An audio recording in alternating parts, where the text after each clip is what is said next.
Égalité des genres, en vue d'une meilleure représentation.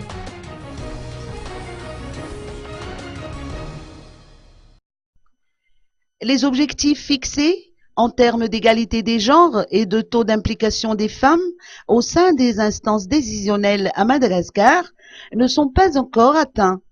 C'est ce qui ressort de l'atelier sur la répartition des sexes dans les structures décisionnelles qui a débuté aujourd'hui à l'hôtel Colbert d'Antananarivo. Atelier organisé conjointement par le PNUD, le ministère de la Justice, le PACEM et le Conseil national des femmes à Madagascar.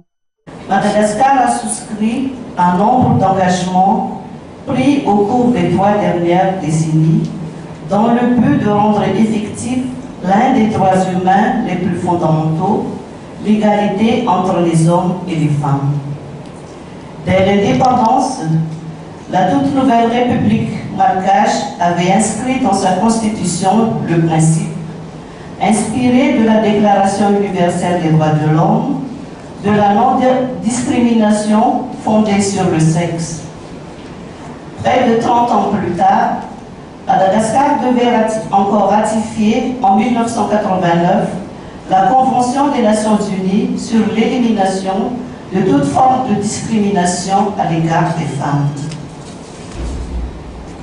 C'est que Madagascar, à l'instar de la grande majorité des nations, s'était aperçu qu'entre le principe et son effectivité, entre l'idéal accepté et les faits, persistait un décalage qu'il convient de réduire de manière délibérée et concertée. Des progrès ont certes été réalisés depuis. À Madagascar, on a vu par exemple la proportion des femmes députées à l'Assemblée nationale passer de 0 dans les années 60 à 20% dans la présente législature. La mobilisation des femmes revêt donc une importance capitale afin d'atteindre un taux de représentation féminine de 30% au sein de ces instances décisionnelles. Les participants entendent publier un projet de loi relatif à l'égalité des genres au sortir de cet atelier.